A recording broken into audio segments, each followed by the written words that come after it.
Thank you. So, thanks, Tim, and thanks, fella, for inviting me here uh, to share our experience, especially with the validation of this particular protocol. And before I start, these are some of disclosures for CVS as well as particularly myself. I'm employed by state of Georgia at Medical College of Georgia. I'm licensed physician in state of Georgia, which is our facility is 2 hours from here in Augusta, Georgia, the home of Masters. And I do a bunch of stuff with different commercial entities. But most importantly, what I present here is my personal opinion, and it does not reflect anything that Vela has to do. And to be honest, these slides have not even been screened by Vela, which I appreciate their confidence. And what I'm presenting is a true, clear experience of this particular protocol. So just to give you an outline, I'm going to talk a little bit background information about the lab, just to make sure that you guys understand where we're coming from and how this thing happened. Some introduction to ID NGS, I think I don't know you guys need it, but I needed it because I'm a pathologist by training. But majority of the talk I'll focus on the validation process, because that's a lot of people have asking me question how we actually designed our validation, performed the validation, and what was the performance on our validation for this particular protocol.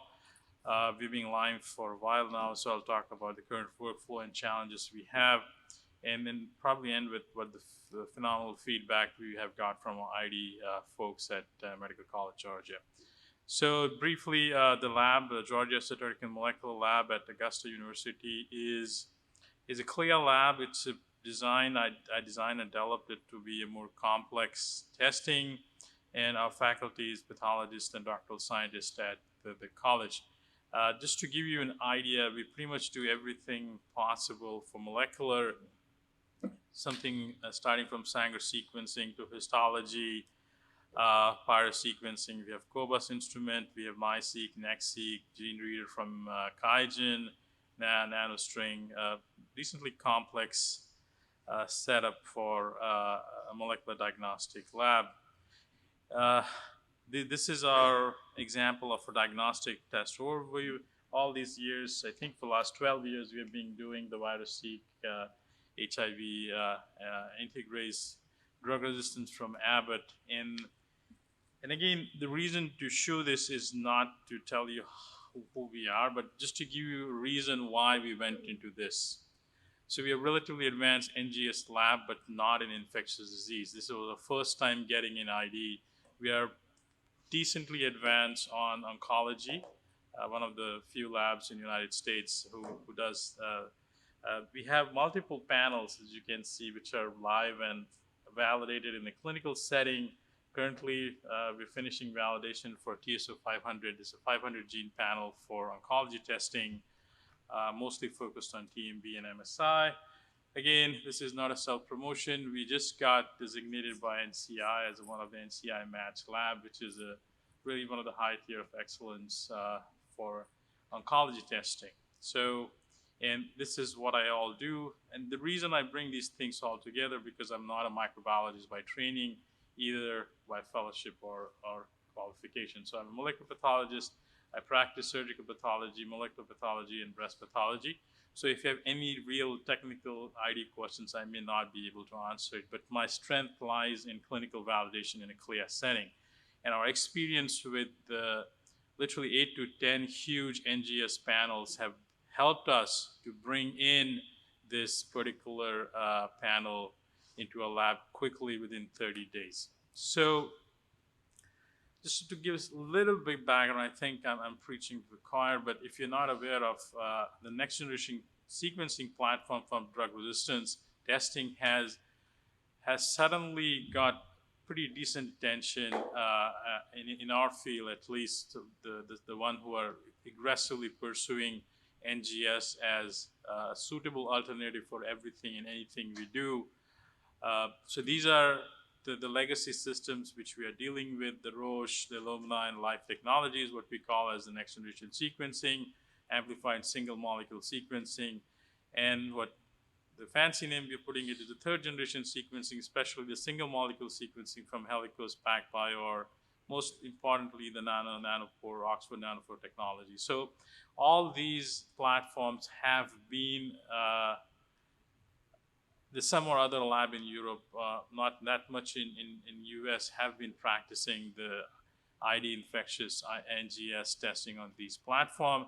And the reason for this, and we already know that, is when you're doing a standard Sanger sequencing, you miss some of these variants, and we already know that on clinical oncology. But when you're doing an ultra deep sequencing, that makes a substantial difference to go to that level of microgranular detail to identify those variants or mutations which you're looking for. So this is the background I want to give you.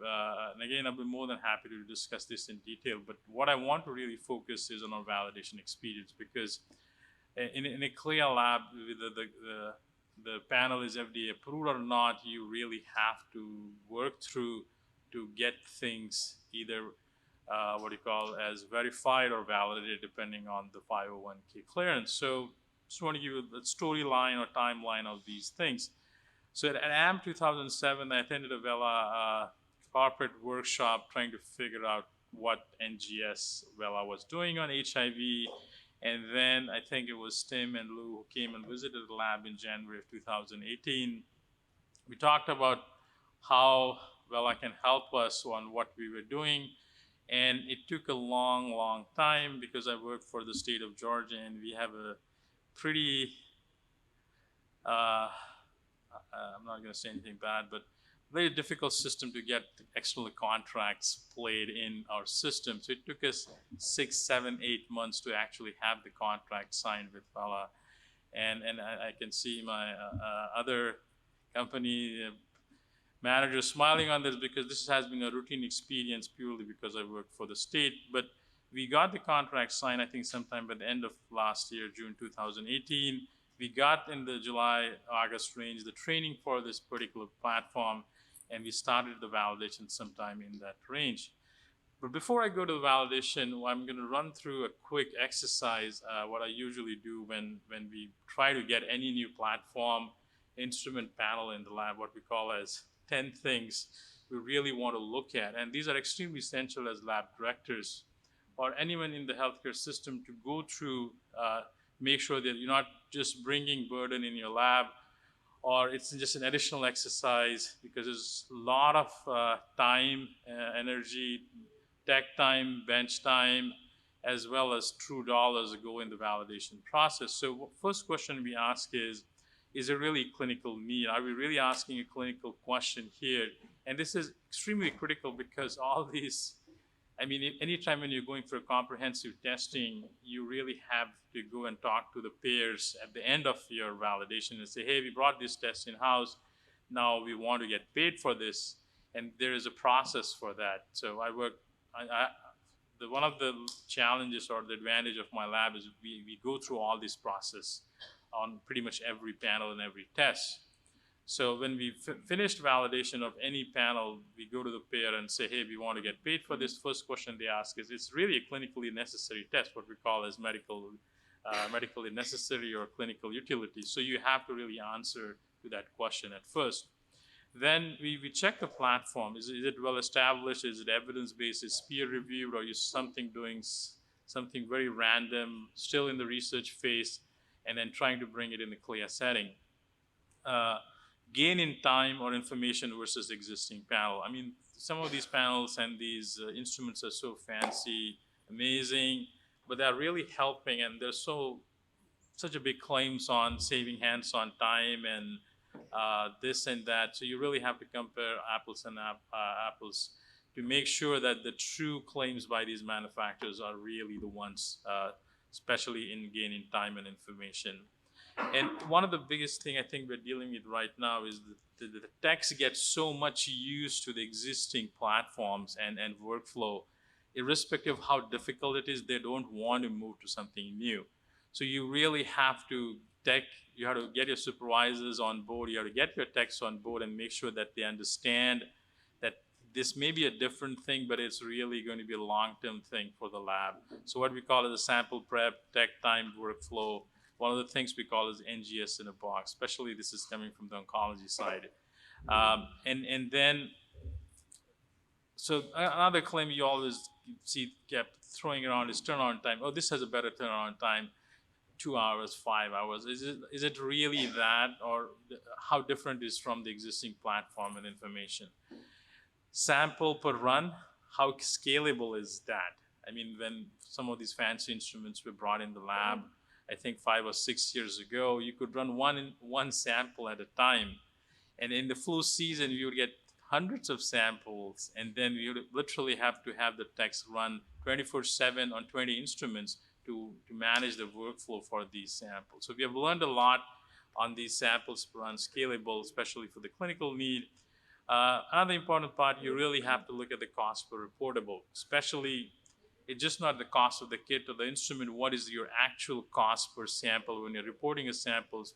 And the most important thing is it should be based on your run performance. If you run 5 samples in one run, it costs a lot more than if you're running 15 samples in that run. You really have to go and do your homework when you're putting these things together. And especially in a complex NGS setting, how is the bioinformatics? Is it standalone? Is it integrated in the EMR? And we have a whole list of bioinformatics questions we go through when we evaluate these panels.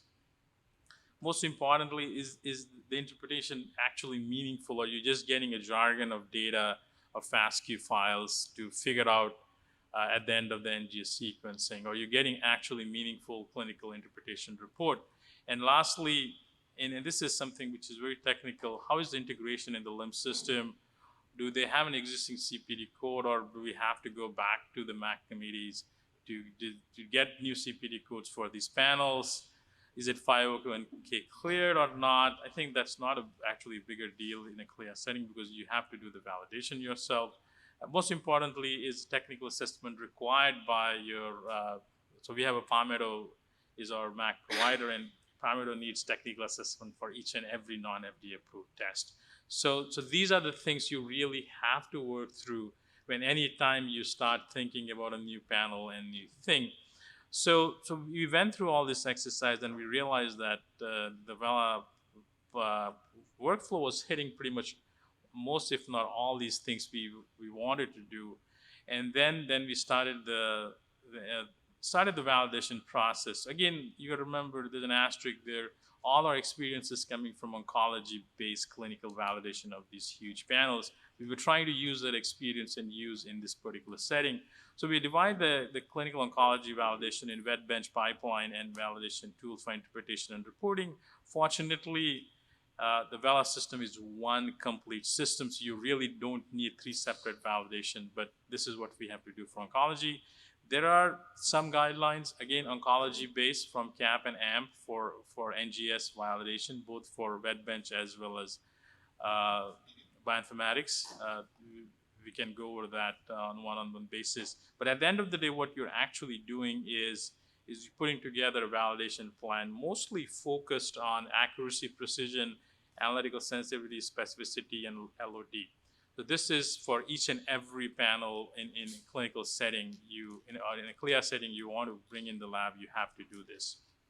So how we approach this, basically, and this is nothing specific for VELA. This is what we do for each and every comprehensive panel. So one of the first things we do is we dissect the protocol. What we mean by dissect is we literally break down the protocol line by line. So I have a group of postdoctoral fellows in our translational lab. We give them the protocol, and we go through each and every small thing, and then we really go as a journal club and see what exactly the manufacturer means by doing this. Is there something we can modify and create our own protocol to make our life easy? Because a lot of the times these protocols are made in silo by people who have never had a chance to work in a clinical setting or CLIA labs. And that's, again, nothing against them. It's just the way these protocols are written. So dissecting a protocol which will fit in your lab setting makes a huge difference. Then one of the biggest challenges these days, especially when the protocols are 2, 3, 5, 7 days long, you really have to identify the areas of fatigue and stop, because that's the key thing which makes a substantial difference in in failure, especially in NGS, because the protocols are so long that if you don't identify that at the end of the sequencing, you're going to get junk, and then you don't know what has wrong, what has went wrong. If you don't have any additional samples to start with, then you have to go back to the clinic and get more samples. So if you identify the stop areas in that protocol and then restart based on who's doing it, especially when you have a cross training with 3 or 4 techs, that makes a huge difference with the failure. And I want to be proud about my lab because we do a lot of NGS testing for oncology and we have 0 failure. And this is coming from other protocols on Illumina. We're talking about 170, 500 genes, and this is purely focused on these dissecting and breaking down of these protocols and creating our own stops in these protocols and making sure that the techs feel comfortable that they can stop, put it in, and then somebody else can start, or next day somebody else can start the protocol. There has to be a QC step. And that's how we create our own SOP and run sheet for most, if not all, these protocols. So there's a lot of homework even before we actually have a first meeting for training with Vela, and this goes in our process. So again, going back to the basic guideline on CLIA validation. So you're looking at accuracy, precision, specificity, sensitivity, and LOD. And the way we've been doing, or at least I've been designing this validation for my lab, is we separate them out in individual blocks so that we, at one given time, we only focus on accuracy. So we design a runs to get the accuracy completed, and then make sure that the accuracy works. Then we go back and look at the precision. That way it has really helped us to design and develop validation protocols and get meaningful data of this. So coming to the meat of the validation, so what we ended up doing was,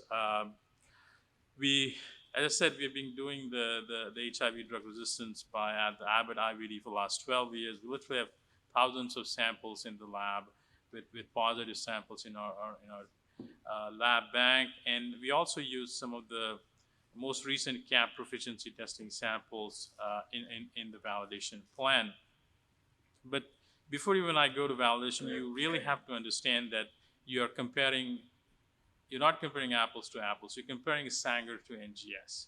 So there's a huge difference in the technology and platforms here. You're comparing a 20% sensitivity, acceptable sensitivity on a Sanger sequencing versus 5% acceptable sensitivity on an NGS platform. So you really have to remember this thing in mind when you look at your data, because this is a huge difference of sensitivity and specificity in these 2 particular platforms. So you're going to get pretty much everything you detected on a Sanger sequencing on an NGS protocol. So it was not a question of how the accuracy and precision is going to look like, because you're going to a 4 times more sensitive protocol. So we were not even worried about that. We were more worried about the coverage call, QC, and stuff like that, because NGS is a lot more, it's a lot more of synthesis which happens on the instrument rather than on a Sanger sequencing where you actually know what's happening. So you really have to pay attention to QC metrics, the coverage calls, before even you'll start looking at the NGS data. So just to give you a brief overview of how the assay works, at least in our hands. So what we ended up doing is we divided them into 5 different units, or steps. The first was obviously the RNA extraction. Second is library prep. The template preparation, the actual sequencing, the data analysis, and reporting. And one of the best advantage of this particular protocol, as I said, it's A to Z in one complete box. And I think this is a huge advantage, especially when I come from other protocols in oncology where we're buying extraction kit from QIAGEN, library prep from Raindance. We're sequencing on Illumina, and then we're using primary alignment on one app, secondary analysis on one bioinformatics solution, and using tertiary variant knowledge base from N of 1 and trying to create a report. So that was our past experience with NGS panel validation. and workflow, and this was a huge difference for the lab as well as the protocol for us, because everything, I mean, when I say everything, right from extraction to reporting, is in one complete solution. And I just want to make sure that if you look at my original disclosure list, the Vela is the only company which hasn't paid me a penny to say anything good about them. And this is purely coming from our own experience for workflow. So this is honest opinion. And again, you got to remember, we have struggled so much on oncology side to get a solution like this. So this was a phenomenal start for us, because if anything goes wrong, we can blame one company, versus when something doesn't work on our oncology protocol, there's always that thing, oh, the extraction of QIAGEN is not working. Oh, the QC from Kappa Biosense was not good. Maybe the alignment software you're using is not good. It's never a fault of what actually was happening. But in this case, if something doesn't work, we know where to go and who to blame for, and identify what was not working, and find a solution with that. So, I mean, if you're not aware with the protocol, it's a relatively automated protocol, right from extraction, taking from patient's plasma, and then doing the extraction in the library prep and the PCR, and then the template preparation, and then going back to sequencing and getting the report out of the solution. And as I said, my lab is 2 hours from here. I work for the state of Georgia. I have no conflict of interest with anything. I'll be more than happy if anyone wants to come and visit and have a look at it. And again, this has nothing to do and sponsored with Vela as a lab to lab. I'll be more than happy to show. And on the oncology side, we do have a lot of people come and visit my lab and have a look at our oncology setup. So if there's something which you're interested in this particular protocol, because if you have never done an NGS before, this is relatively overwhelming, because the whole setup looks difficult. But and then that's the reason why I initially started with those slides earlier, because we were extremely comfortable with NGS, and this was really one of the best protocols we worked with. So again, this is just a summary for what I showed you earlier. The extracted sample, and then the amplicons were done on the sequencing instrument, and the software basically does your primary alignment, and the data was generated. And after the primary analysis, the reporter does the secondary analysis and report generation. So again, this is the same thing. This is more of a modified version for my lab. And then we have our own things in there, which basically goes in granular detail about creating our own protocol and SOP and run sheet for this. If you haven't seen this slide earlier, this is some for people who haven't had a chance to look at the Vela's HIV genotyping assay design concept and target maps. So it has RT and integrates genes, 2 amplicons, and around 500 base pair and 1,000 base pairs, and it does the coverage is from subtypes A to K. So enough of again the Vela stuff. I want to really tell you what we did. So again, coming back to the validation information, we use, as I told you, we use actual CAP proficiency testing samples which were left off from the previous testing, and we use 72 patient samples which were previously tested and very well characterized on the VirusSeq Abbott IVD platform, which we included in this validation. Just to give you an example, we included these 28 NRTI drug-resistant mutations. We included this 25 NNRTI drug-resistant mutations, these 25 PI, and then these, I think, 12 integrase drug-resistant mutations. In total, I think we have around 85 mutations included in the protocol. And then if you're looking at number of runs we had, I would say we had more than 10,000 variants or mutations true positive, which we have looked through our validation. So this was a very robust validation. And I don't think you need to do all this, but this was purely done because when we do an oncology validation, we have genes, 170 genes with complete exonic coverage or 500 genes with complete exonic coverage. in those situations, we do these kinds of extensive 50,000, 20,000 variant validations. So coming from that, we actually did a lot of mutation analysis, 10,000 plus in our Vela protocol validation. And then, as I said, the Lawrence Jennings paper from CAP lab improvement programs, actually we followed it to the dot. It has all the definitions you need for true positive, true negative, false positive, false negative. The only thing we ended up adding to this particular was what exactly we were calling as no call. Again, we're still trying to fit in or follow manufacturer's protocol and try to validate the manufacturer's analytical claims. So that's the whole idea. And I'll go back to what their claims are in a minute. So to start with the precision, for the reproducibility and repeatability, we did a couple of runs with, so within the runs for reproducibility and between the runs for repeatability.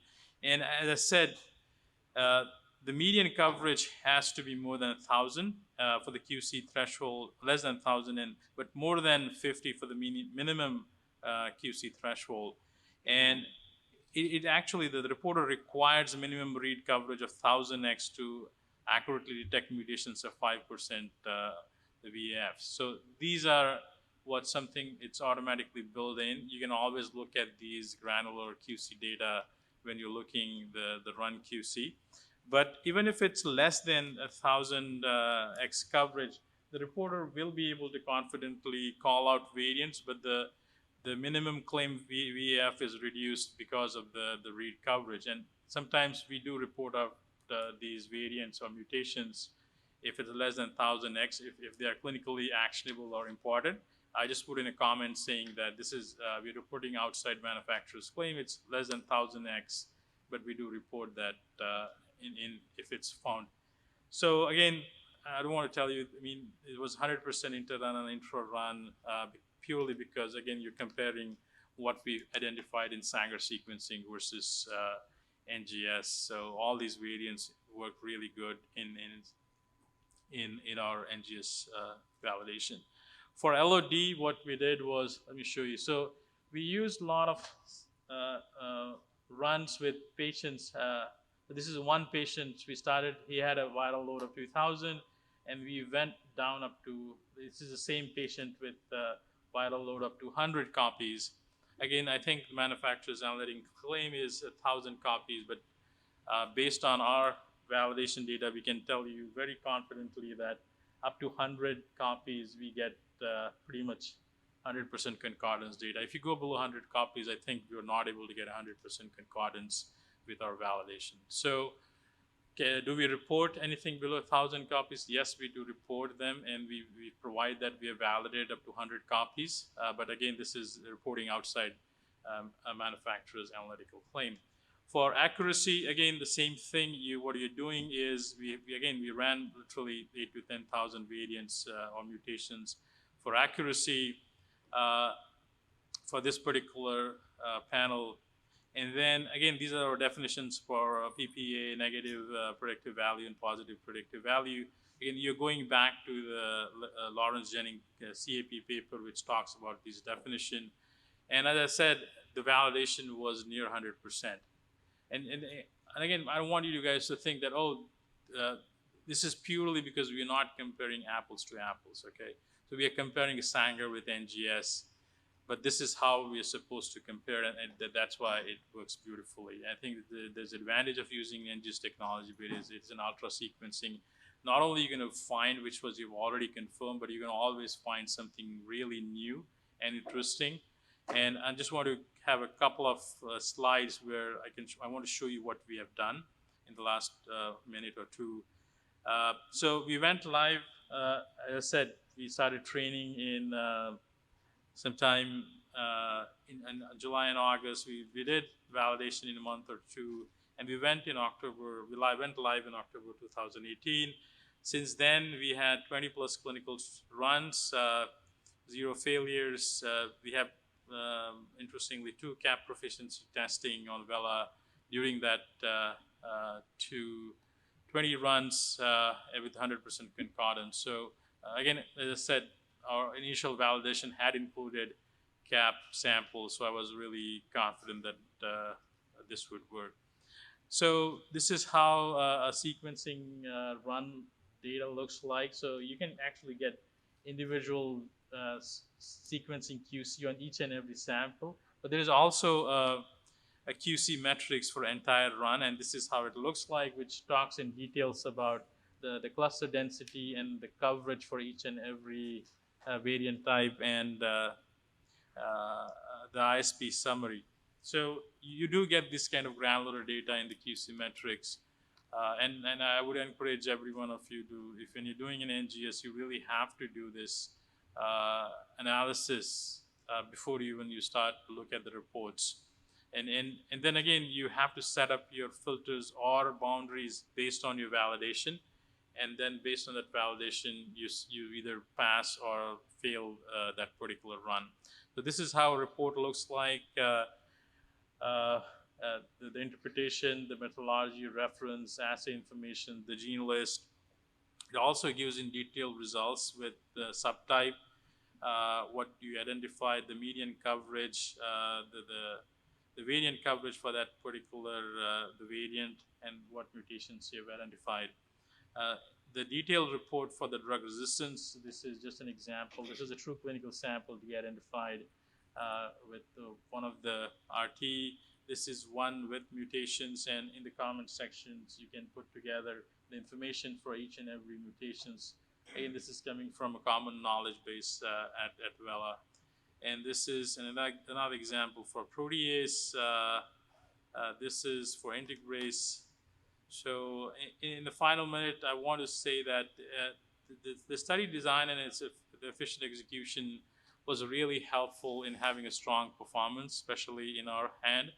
The 100% cap proficiency concordance during the validation and the clinical testing was icing on the cake, because when you're running anything which is not FDA approved, or even FDA approved, the bane in the CLIA lab or for CLIA lab director is the cap proficiency testing or some inter-lab testing. So in the future, if any of you will get into CLIA testing, I would love to have partner and collaborate with you, and then we can definitely do some inter-lab exchange of samples and make sure that the performance is same. So again, it's relatively simple protocol as compared to what we have done in the past. One of the biggest thing is integrated reagents and built-in bioinformatics. Strong reproducibility, both for inter as well as the intra-run. And as I said, is the compared to orthogonal IVD method, the variant detection was pretty strong. So this is where our result for validation study looks like. What we're doing next is trying to validate the HCV and probably get into the ID NGS as I was talking to Dr. Belinda, and then probably, hopefully, the field will move in that direction in the next 5 to 10 years. I want to thank Louis and Tim. These were the guys who came to our lab at the January of 2018 and get us started on this. This is my lab, Barb and Alkar. Probably the people who make sure that I don't do anything really stupid. And then Ashish, he runs pretty much everything we want to do.